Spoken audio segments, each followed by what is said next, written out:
en principio, ella no tuvo la posibilidad de escoger su participación en el tema de la invasión o de la conquista. Ujú. A ella la obsequian, como todos nosotros sabemos, a Cortés en Centla, sí, en Centla, y a partir de ahí, pues ella tiene que acompañar al conquistador. Pero desde luego que todos los cacicazgos o los altépetl, como se denominaban, Ujú. eran independientes y estaban sojuzgados por los mexicas, que eran quienes detentaban el poder de la guerra y de la tributación.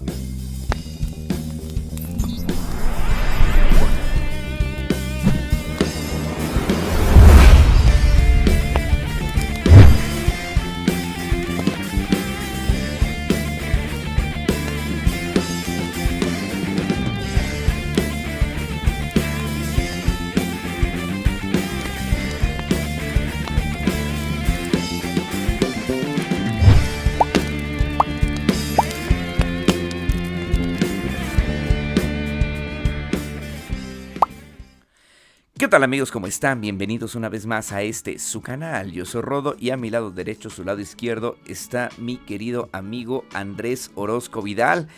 Y me encanta decir esta frase porque tenía rato que ya no la mencionábamos. Hoy nos toca hablar de historia. Queremos preguntarles, ¿les gustaría que sigamos subiendo videos del estilo fanáticos de la historia? Yo sé que sí, pero queremos saber si ustedes están de acuerdo. Antes de darle el uso de la palabra a nuestro querido Andrés, quiero hablarles un poquito de su trayectoria. Andrés Orozco Vidal nació en la Ciudad de México el 5 de septiembre de 1956, es egresado de la Facultad de Estudios Superiores, Acatlán, de la Universidad Nacional Autónoma de México, jubilado de la Administración Pública, donde laboró principalmente en el Instituto Nacional para la Educación de los Adultos, INEA. Participó activamente en las campañas de alfabetización por toda la República, en particular en zonas indígenas. Desde muy joven ha sido aficionado a las lecturas de historia, arqueología y cosmología. Así que con ustedes, nuestro querido amigo Andrés Orozco Vidal. Andrés, ¿cómo estás? Cuéntanos todo. Rodo, en primer lugar, muchísimas gracias por la invitación. Yo muy contento y feliz de estar contigo y sobre todo tener la oportunidad de llegar a tu audiencia, que es mucha. Gracias, querido Andrés. Pues un pequeño comercial. Queremos agradecer a nuestros amigos de la editorial Selector, porque es gracias a ellos que podemos realizar este tipo de colaboraciones. A mi hermano Cristian, todo nuestro agradecimiento. Así que los emocionados somos nosotros, porque aquí la familia Cielofanática no consta de una sola persona. De hecho, en estos momentos está haciendo cosas extrañas nuestro equipo técnico para que todo salga perfecto, y quiero mandarle un saludo al buen Pardo SR388, que ahora se llama Pancito. Lo pueden seguir en Twitch, es el que se encarga de la edición y de que todo salga en perfectas condiciones. Querido Andrés, me encanta que tengamos a alguien que ama la historia por este lado, pero tienes bastante experiencia. Queremos ir al origen y unos minutitos después hablaremos ya más a profundidad de tu libro. Pero ¿tú te veías como escritor y sobre todo como escritor de historia cuando eras niño? Bueno, la inquietud siempre ha estado presente. Yo desde muy niño, si tú me lo permites, te platico cómo me Échale, inicié échale. en el mundo de la lectura. Esto Eso es nos algo gusta. que, sí, esto es algo que ya he comentado, pero yo lo comento básicamente por dos razones. En primer lugar, por hacer ver la importancia de la educación en los niños y del fomento a la lectura. Y en segundo lugar, el papel importantísimo de la escuela y de los maestros en el tema lector. Y fíjate que hasta cuando yo entré a la secundaria, yo tuve la oportunidad de cursar la secundaria con los lasallistas. El primer día de clases en la secundaria no fue como tradicionalmente sucede, ¿no? Que llegas tú y te presentan a los maestros, no. Cuando nosotros llegamos el primer día a la escuela, era una feria de libros. Ah, qué Todos los padre. salones estaban repletos de libros, de estantes, los pupitres estaban amontonados al final del salón y lo que encontrábamos eran libros. Entonces, esa primera experiencia para mí fue importantísima y sobre todo porque yo tuve la oportunidad, inesperadamente, yo creo que llevaba dinero en la bolsa, y tuve la oportunidad de comprar un libro que fue el de Robinson Crusoe, de Daniel Defoe, y ese libro fue el que me abrió la puerta al mundo lector, y a partir de ahí, pues sí, me volví en un lector voraz. En alguna época de mi vida leía muchísimo, en la otra leía lo necesario, pero nunca he dejado de leer. Entonces, yo siempre he creído que el tema de la actividad lectora no es un tema de dinero ni de tiempo, es una necesidad del espíritu, y cuando tú la tienes, siempre vas a estar leyendo en cualquier situación y en cualquier circunstancia. Y así fue con Daniel Defoe, en ese libro maravilloso de Robinson Crusoe, como me inicié yo en el mundo de la lectura. Oye, eso está padrísimo. Yo tengo ese libro en una edición muy bonita y digo, no es tan pequeño. De hecho, es una lectura que para muchos sería una lectura pesada. ¿Te costó trabajo? ¿Lo leíste rápidamente? ¿Lo leíste una sola vez? ¿Cómo fue tu experiencia íntima en esas primeras lecturas? No, fue maravilloso. Mira, era en primer lugar una edición de pastas blancas que venía ilustrada por acuarelas. Wow, desgraciadamente no me acuerdo el pintor, pero iba imaginándome, ayudado con esas pinturas de acuarela, iba yo imaginándome los entornos, esos entornos maravillosos que narra de la isla, y después de cómo va viviendo cada una de las etapas desde su inicio de soledad y luego cuando se integra Viernes. Y ya mucho tiempo después de haberlo releído muchas veces y de haberlo disfrutado desde el primer día y desde la primera página, porque me enamoré de esa edición maravillosa, que por cierto he estado buscando porque la perdí con el paso del tiempo. Así y pasa, ¿no? Sí, tengo otras ediciones, tengo varias ediciones de Robinson Crusoe, pero no esa, y la he buscado en las librerías de libros viejos y las incluso la he buscado de manera internacional y no la he conseguido. Pero bueno, a final de cuentas es probable que esa edición solamente esté en los anaqueles de mi memoria, porque ya no la he conseguido. Pero bueno, fue maravilloso. Después me enteré que, bueno, Daniel Defoe en esa historia de Robinson Crusoe, pues trata de ir gestionando las etapas civilizatorias de la humanidad y las va equiparando. Pero bueno, de eso ya fue un análisis muy posterior. Por lo pronto, yo me enamoré de las aventuras de Robinson Crusoe. Tuvimos un pequeño corte, pero querido Andrés, cuéntanos, ¿has querido volver a encontrar esa edición? ¿Cómo te ha ido? Porque comentabas que no lo tienes ya en las manos. Sí, fíjate que para mí ha sido una ilusión volver a tener lo que en su momento, teniendo yo escasos 11 años de edad, tuve entre mis manos. Era una edición maravillosa, pero no, desgraciadamente la he buscado en las librerías de libros viejos, incluso a nivel internacional, a partir de internet, pero no he tenido la oportunidad de volver a conseguir esa edición. Probablemente ya nada más esté por ahí en los anaqueles de mi memoria. Pero ¿qué crees? Es bien bonito ir a una librería de viejo porque no sabes qué es lo que te puedas encontrar. Y ahora que tenemos redes sociales, pues ojalá alguien que sea un explorador ágil en las librerías de viejo, pues nos pueda ayudar. Oye, querido Andrés, después de este amor por la lectura te motivó para comenzar una carrera, para estudiar. ¿Tú ya te veías en ese momento como un futuro escritor o tus planes eran otros? Bueno, por lo pronto mis planes eran jubilarme y tener la oportunidad de ser dueño de mi tiempo. Y en cuanto yo me jubilé, escasos un mes y medio, me senté a escribir. Y me senté a escribir primero un par de novelas de ciencia ficción, que me gusta mucho la ciencia ficción, las cuales espero publicar muy pronto. Y después algunos cuentos que tenían que ver con anécdotas familiares, y después ya me senté a escribir básicamente la historia de Malitzin y de Gonzalo Guerrero. A mí me pareció una cosa fabulosa, me pareció que era un ejercicio que yo había estado ensayando durante toda mi vida, y a partir de ahí, bueno, pues fue como me dediqué ya de lleno, y lo hago al día de hoy todos los días escribiendo.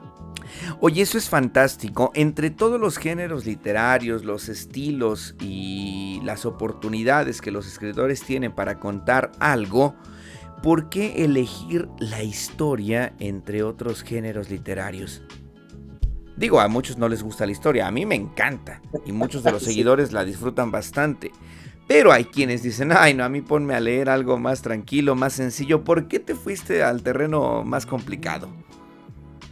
Fíjate que en el tema de la historia y sobre todo de la novela, a mí me parece que es casi una obligación en México.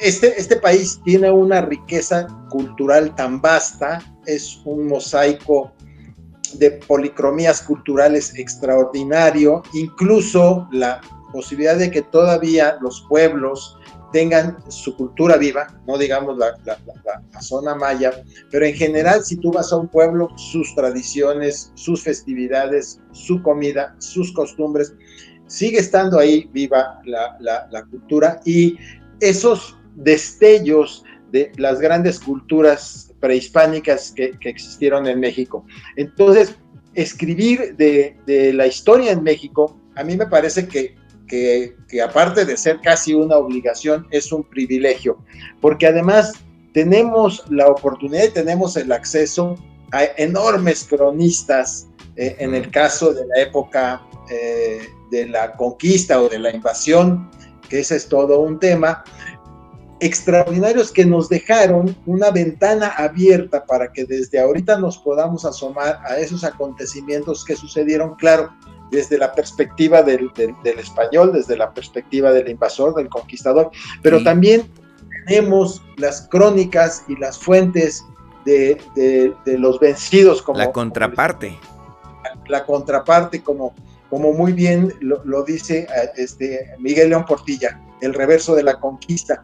Entonces, entre los cronistas, las propias fuentes autóctonas, que fueron muchas, Hernando Alvarado Tezosomoc, Fernando de Alba Iztizóchitl, Chimalpajín, todos ellos pues nos dan una visión extraordinaria, y a mí me parece que es un privilegio poder escribir de la historia de México, porque cualquier etapa que escoja es una fuente inagotable de datos, de conocimientos y de acontecimientos. Y es un mar inmenso, porque nunca deja uno de aprender, de sorprenderse. Te cuento, querido Andrés, los primeros videos del canal precisamente fueron hablando de Miguel León Portilla, de los 8 presagios funestos. Tenemos reseñas del reverso de la conquista, tenemos reseña de historia verdadera de la conquista también, tenemos muchas reseñas históricas, nos gusta bastante, por eso es que estamos emocionados, primero por conocerte, que ya lo venimos haciendo con las primeras preguntas, pero también de hablar acerca de este tema que es un poquito controversial, porque aparte de meterte en camisa de 11 varas al escribir historia, te metes todavía en un terreno álgido en donde hablas de 2 personajes controversiales. He visto mucha literatura, de hecho reseñé hace poquito un libro de Malintzin que escribió Pedro J. Fernández, pero casi nadie habla de Gonzalo Guerrero, porque son personajes que a veces están olvidados, que nadie los toma en cuenta, o si los toman en cuenta es de manera muy rápida.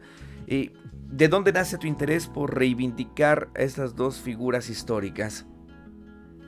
Bueno, cuando se adentra un poco en la historia, ni siquiera necesita uno meter muy profundo en este océano insondable de la historia en México, vas encontrando personajes realmente extraordinarios. Son personajes que verdaderamente te atrapan, ¿no? No hay forma de salir con la tranquilidad con la que entraste al tema. Y fíjate que no solamente en el caso de Malintzin y de Gonzalo, hay cualquier cantidad de extraordinarios con los que podemos hacer una novela, Pero en concreto, cuando conocí la historia de Gonzalo Guerrero, me pareció interesantísima, porque digamos que es la otra visión o la otra parte de la moneda en el caso de la conquista o de la invasión, porque él siendo español, aunque naufraga y sus condiciones son distintas, él se integra a la cultura maya, cosa que hace Jerónimo de Aguilar. Así es. Gonzalo Guerrero no solamente se integra, adopta las costumbres, sino que debió de haber sufrido toda una transformación ideológica, religiosa, cultural, para poder asimilar esa cultura maya y volverse un personaje importante. Y no solamente eso, sino que al volverse importante en el concepto de la guerra, se casa con la hija del cacique de Chactemal, la princesa conocida como Sacirja Itzpilotzama, y tiene descendencia mucho antes que Hernán Cortés con Malitzin. Entonces, si habría que dar este título de el padre del mestizaje con tanta facilidad, sería a Gonzalo Guerrero y a Sacirja, la princesa maya, quienes tuvieron de ser, porque además Bernal Díaz del Castillo, con esa riqueza narrativa con la que siempre nos seduce, con mucha claridad dice que cuando llega Hernán Cortés y manda por Jerónimo de Aguilar, porque Hernán Cortés sabía perfectamente de que estaban vivos los náufragos entre los mayas. Sí, por eso tenía información. Sí, manda por ellos y Gonzalo le dice, no, mira, yo ya tengo aquí familia, mira a mis hijos cuán bonitos son, con esa frase célebre del Castillo del Encuentro. Oye, esos datos son muy interesantes porque a veces por el plan y programa de las escuelas pues no están tan presentes en el conocimiento de los alumnos. Te lo digo porque soy profesor de secundaria, estoy a punto de titularme como profesor de historia, soy profesor de artes, pero me encanta enseñar y motivar a las y los alumnos y a cualquier persona que se me ponga enfrente a buscar más cosas, a encontrar las fuentes, y eso es bonito porque tal cual fuera una historia de cómics, pero esta es verdadera, estas cosas pasaron, estos personajes son reales, así de divertido está conectar las historias, los personajes, y es como el crossover que está haciendo Hernán Cortés en la vida de Gonzalo Guerrero, y eso me parece a mí fascinante, y después las conexiones y similitudes que tienen con personajes tan importantes como lo es Malintzin. Pero vaya que eso me parece espectacular, que lo estés retratando en un libro tan bonito como el que tienes. ¿Qué respuesta has tenido de tus lectores? ¿Les ha gustado? ¿Les ha interesado?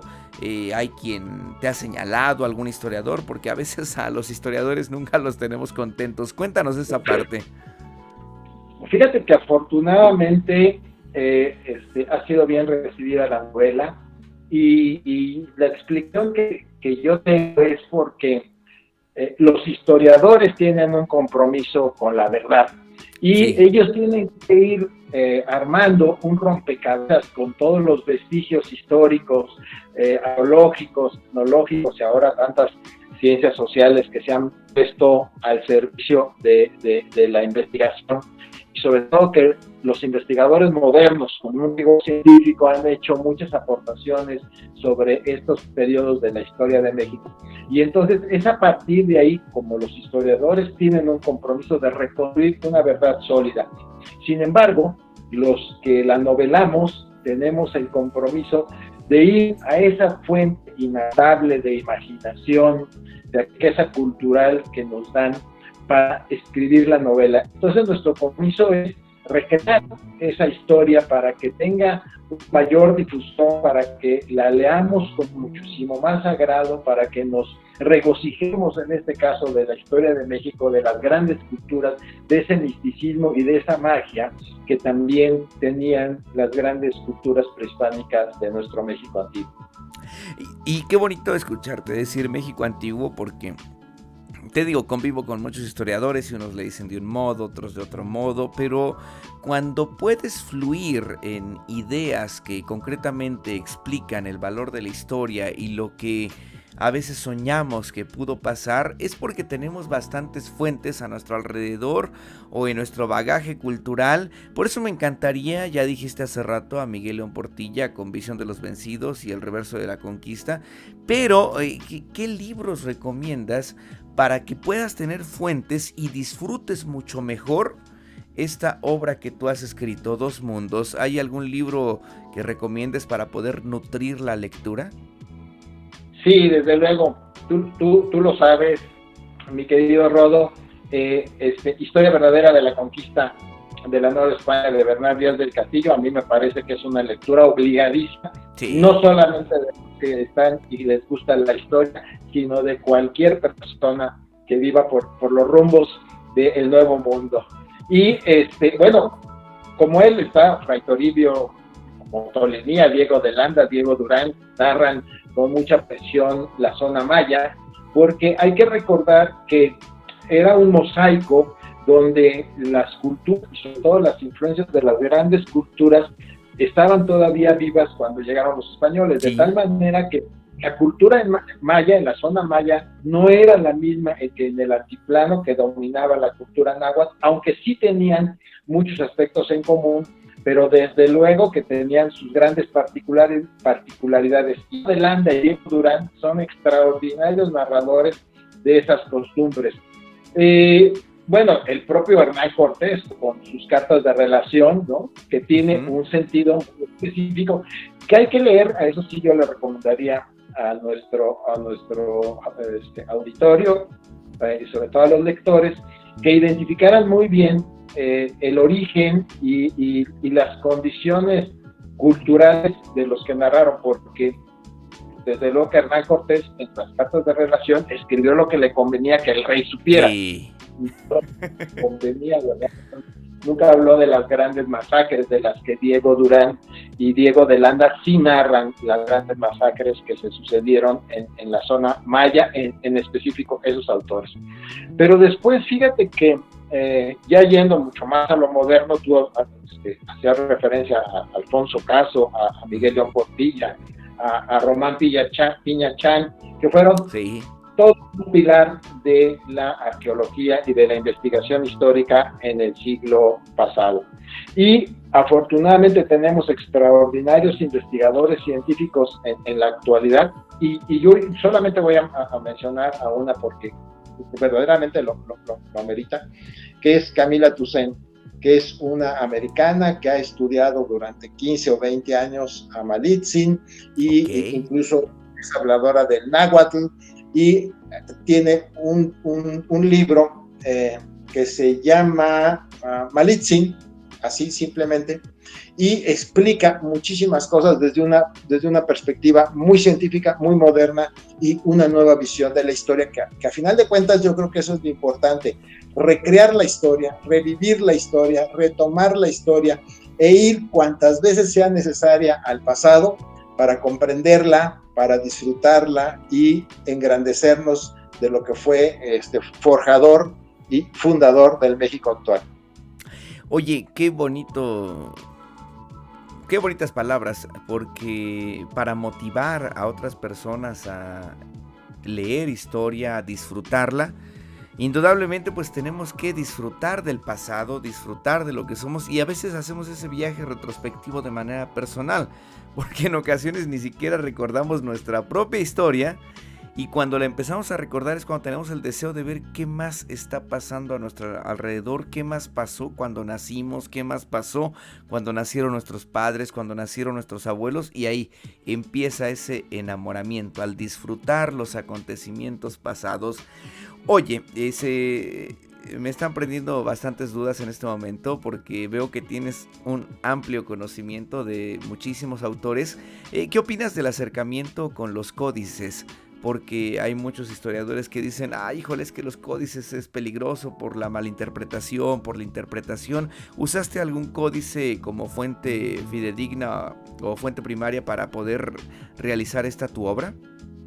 Sí, fíjate que el tema de los códices efectivamente es interesantísimo, sí. Y tienes mucha razón. Hay que leerlos, hay que interpretarlos con mucho cuidado, porque la mayoría de ellos surgieron a partir del colegio de Tlatelolco, donde los personajes que habían sobrevivido al exterminio, los hijos de los nobles o quienes seguían siendo nobles, fueron reunidos a efecto de que narraran las historias, pero ya estaban evangelizados, okay, o por lo menos estaban en un proceso de evangelización. Entonces muchas veces las referencias que hacen ya las empiezan a asociar, es decir, ya hay allí una pequeña, pues no quisiera decir yo contaminación, pero sí influencia. Hablando, digo, categóricamente, es correcto.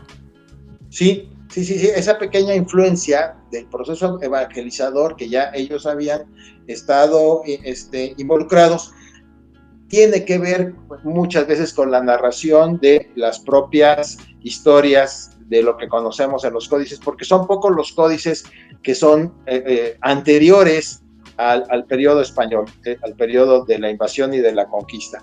Entonces, sí, a los que tenemos acceso hay que leerlos con mucho cuidado, pero bueno, siguen siendo una fuente insustituible en la historia de México. Wow, eso está fantástico. Oye, y hay muchos que a la fecha, en la actualidad, siguen nombrando a personajes tan frágiles en el tema histórico como lo es Malintzin, como villana de la historia, sin dar tanto spoiler para aquellos que apenas se van a dar una empapada histórica. Pero ¿tú qué opinas? ¿Es una villana? ¿Es una traidora? ¿O simplemente estuvo en el lugar y el momento equivocado? Bueno, no estoy seguro si fue equivocado, porque no hubiera pasado después de 500 una indígena que sea tema de nuestra conversación. Es fabuloso, ¿no? A mí me queda claro que, perdóname la palabra, pero es una gran mujer. Sin embargo, no todos piensan así. Sí, mira, es muy importante lo que tú estás planteando. Fíjate que el tema del malinchismo y de sentido peyorativo que se le da a su referencia surge básicamente en el siglo XIX, muy recién la independencia de México, cuando precisamente los historiadores de esa época necesitan consolidar una independencia literaria, una historia que ellos consideran que se separe y que sea independiente, autónoma, fuerte y suficiente para presentarse ante el mundo como país independiente. Y ahí, en una novela que por cierto es anónima, surge la primera referencia a Malinche con el sentido peyorativo de traidora. Pero bueno, yo solamente diría dos cosas. Aquí el resto se puede leer de manera muy amena en la novela.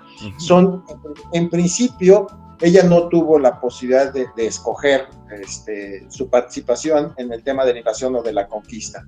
A ella la obsequian, como todos nosotros sabemos, a Cortés en Centla, en Centla, y a partir de ahí, pues ella tiene que acompañar al conquistador. Pero desde luego que todos los cacicazgos o los altépetl, como se denominaban, eran independientes y estaban sojuzgados por los mexicas, que eran quienes detentaban el poder de la guerra y de la tributación. Entonces, prácticamente todos los pueblos estaban sojuzgados, la mayoría de ellos en el altiplano por lo menos, por los mexicas. Entonces es un proceso liberatorio. No hay una traición, no había un México, desde luego, el México se constituye 300 años después, y en esa época ella lo que hace es ser muy inteligente, porque además ella es una mujer popoluca, una niña, porque probablemente nació entre 1500 y 1504, según algunas diferencias, de tal manera que cuando se la regalan a Cortés tiene escasos 15 años probablemente. Sí. Y como popoluca, ella domina el idioma popoluca, y es muy probable que sí haya estado su familia vinculada a los gobernantes, al cacicazgo de Olutla, cerca de lo que ahora es Coatzacoalcos, y por lo tanto, conoce las costumbres de los gobernantes de habla náhuatl, mexicas y aztecas en general, y por eso no le cuesta trabajo después interpretar y traducir en el protocolo de la nobleza lo que Hernán Cortés le pide a través de Gonzalo, de Jerónimo de Aguilar, y luego de manera directa cuando ella aprende el español. Pero también, como estuvo en Putunchán, porque se supone que estuvo en Putunchán, probablemente robada, obsequiada o vendida, entonces conoce el maya chontal. Pero el maya chontal no es el mismo del maya peninsular que conoce Jerónimo de Aguilar. Entonces también tiene que, en esa variante del maya, tiene que aprender rápidamente el maya peninsular, que no debió haber sido muy distinto al chontal, pero finalmente es otra lengua. Eso quiere decir que estamos hablando de 5. Uh-huh. El popoluca, el maya, el maya peninsular, el náhuatl y luego el español. Entonces era una mujer muy inteligente, desde luego. Así es, muy capaz. Y mira, por eso precisamente te hacía estas preguntas, porque ya estamos conociendo de manera muy rápida, porque si alguien quiere conocer más a detalle tanto la vida de Gonzalo Guerrero como la de Malintzin, pues para eso está este libro de Dos Mundos. Pero a lo que queremos llegar es precisamente al sentido del título de este libro, porque es lo que más me llama la atención. Tú lo pones aquí claro: protagonistas de la conquista de México. Hay historiadores que se enojan cuando decimos conquista, pero yo estoy con la otra mayoría que decimos que la verdad es que sí fue una conquista, y a las pruebas nos remitimos. Aquí están Andrés y yo, que le entramos duro a la conversación sana. Y quien quiera llamarlo como debate, pues le entramos también. Pero Dos Mundos, después de leer esta obra, yo lo podría interpretar previamente como el español y el del territorio que hoy conocemos como México, pero te encuentras con una sorpresa de que estos dos mundos también se vivieron al interior de México, o del territorio que hoy conocemos como México, el antiguo México, bien lo mencionaste hace ratito. ¿Por qué unir estas dos vidas? ¿Por qué querer hablar de esta diferencia que aún sigue existiendo en nuestro país? Porque si estás en el norte, año 2023, y te vas al sur, te darás cuenta que también son dos mundos distintos a pesar de estar en México. ¿De dónde nace esta idea de proyectar así tu libro? Fíjate que la historia oficial, que tú lo has vivido porque das clase, ha sido hasta cierto punto un poco miope, porque nos plantea la historia como los buenos y los malos, uh-huh, como los protagonistas y los antagonistas, como los pobres indígenas que sufrieron y los perversos conquistadores. Y la historia tiene muchísimo más riquezas que ese simple enfoque. Yo, desde luego que comparto la idea de que son muchísimas las circunstancias que se dan, no solamente en un acontecimiento, sino también en el contexto en el que se desarrolla ese acontecimiento. Uh-huh. Y el tema de la conquista y de la invasión no es un tema etimológico, ni conceptual, ni teórico, porque definitivamente las dos situaciones se dieron, tanto las circunstancias de una conquista como las circunstancias de una invasión, como la situación de una aculturización, como la situación de una destrucción del mundo prehispánico. Hay una carta preciosa de Hernán Cortés donde lamenta haber tenido que destruir México Tenochtitlan para poderlo haber conquistado, y lo dice, y se lo dice al propio rey en sus cartas de relación, uh-huh, y dice: lamentablemente tuvimos que destruir la ciudad porque los indígenas defendían cuadra por cuadra, terreno por terreno, azotea por azotea, y tuvimos que ascar calle, calzada por calzada. Sí, entonces, si hablamos de estrategia, no había de otra. Sí, entonces el mismo Cortés, a pesar de que fue un personaje de un carácter tremendo, él lamenta haber tenido que haber destruido México Tenochtitlan. Él hubiera estado feliz si lo hubiera podido conservar. Sin embargo, bueno, esta visión oficial que de repente nos pone las cosas en blanco y negro, ¿sí? A mí me parece que hay que enriquecerla. y hay que enriquecerla, pues por un lado con el conocimiento, pero también con ese lado humano, con esa imaginación que yo te comentaba, que las propias culturas prehispánicas se desbordan en magia y se desbordan en misticismo en todos los acontecimientos de esa época. Oye, eso está fantástico. Yo ya te conocí dándole vida a personajes, tanto masculino como femenino, pero ahora que te escucho me encantaría ver cómo le das vida a un libro en el que el protagonista sea Hernán Cortés, porque veo que lo mencionas bastante y tienes mucho conocimiento sobre él. ¿Tienes planes para escribir algún otro libro de este estilo? Sí, desde luego, sí, tengo ya año ¿Es y Hernán medio. Cortés?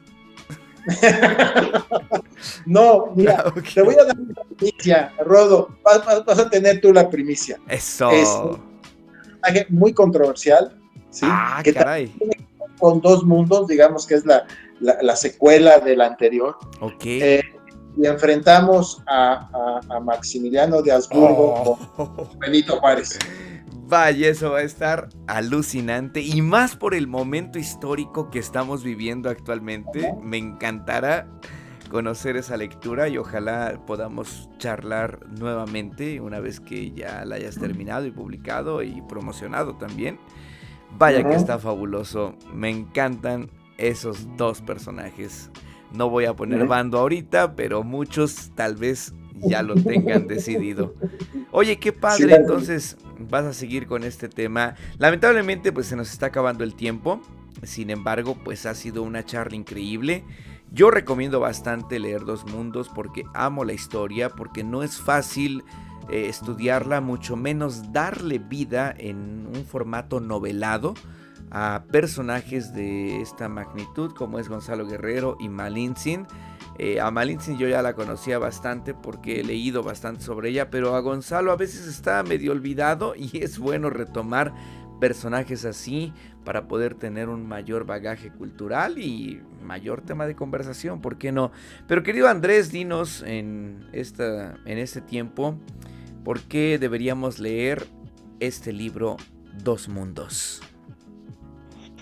Bueno, fundamentalmente porque los personajes son extraordinarios, porque son parte de una historia épica en México. Sí. La historia en nuestro país nos ha dado grandísimos acontecimientos, extraordinarios, la mayoría de ellos, y sobre todo porque son de esa serie de personajes.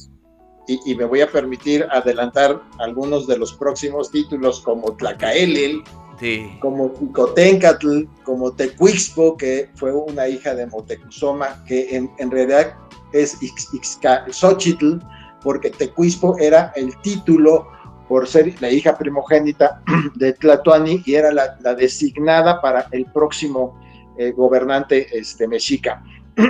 Y que después conocimos como Isabel Moctezuma. Bueno, me puedo seguir con personajes más modernos, pero uno que me encanta también es Alvar Núñez Cabeza de Vaca, que va con Pánfilo de Narváez a Florida y durante 10 años está perdido en las culturas del sur de los Estados Unidos, y luego llega y lo rescatan y llega a la Nueva España y llega a ser gobernador del Río de la Plata, del virreinato del Río de la Plata. Entonces, los personajes son extraordinarios, pero yo creo que los dos más importantes y que tienen más riqueza cultural son Gonzalo Guerrero y Malintzin. Como tú lo dijiste, protagonistas de la conquista de México. Oye, me queda claro que si el formato lo permitiera, aquí nos podríamos pasar horas, porque tienes un conocimiento súper amplio, la manera en la que dominas los nombres, el proceso, las etapas. Ha sido una charla fantástica, de verdad un honor inmenso para tu servidor, para el buen Pardo, para quienes nos escuchan. No siempre tenemos escritores con este nivel intelectual como en este momento. Hoy podemos compartir una gran entrevista. Así que, querido Andrés, ha sido un placer. No lo olviden, amigas, amigos, pueden suscribirse a su cuenta de Instagram. Me parece que también estás en Facebook. Y las redes sociales completas las vamos a dejar aquí abajito, los links. Busquen el libro a través de nuestros amigos de Selector. Pueden encontrar a Dos Mundos. Aparte, quiero presumirles rápidamente, de hecho esto va a ser un cortito que vamos a presumirle a todas y todos.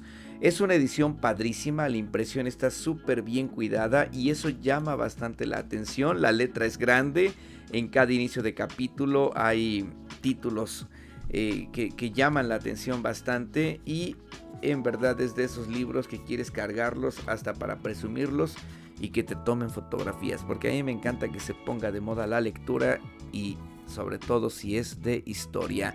Vean nada más ese diseño de portada, está padrísimo, o de tapa como algunos así les gusta mencionar. No lo piensen más, adquieran esta joyita literaria. ¿Algo que quieras decir para cerrar este momento, querido Andrés? Sí, cómo no, en primer lugar agradecerte, Rodo, tu invitación a ser lector. Les agradezco siempre su apoyo, gracias a ellos el libro se ha podido distribuir en todo el país, y comentarles una recomendación para los papás: fomenten la lectura en los niños, es fundamental. Pues querido Andrés, ha sido una charla impresionante y sigamos fomentando la lectura, no lo olviden. Si son nuevos en el canal, aquí nos dedicamos a hablar de libros, de literatura, entrevistas con escritores, con booktubers y con todos los amantes de la literatura. Así que pueden suscribirse, esto es gratis, si está en sus posibilidades pueden activar una membresía. Gracias a los nuevos miembros del canal que día con día siguen creciendo, y a los que han permanecido no tienen idea de cuánto les agradecemos. Si quieren dejarnos un gracias pueden hacerlo aquí abajito. Y el valor más grande que nos pueden compartir es comentar, dar un like, compartir en sus grupos de WhatsApp, a sus amigos y sobre todo darle vida a este que es su canal. Así que no lo olviden, yo soy Rodo y este es su canal. ¿Quién dijo que no se podía viralizar con libros? Yeah.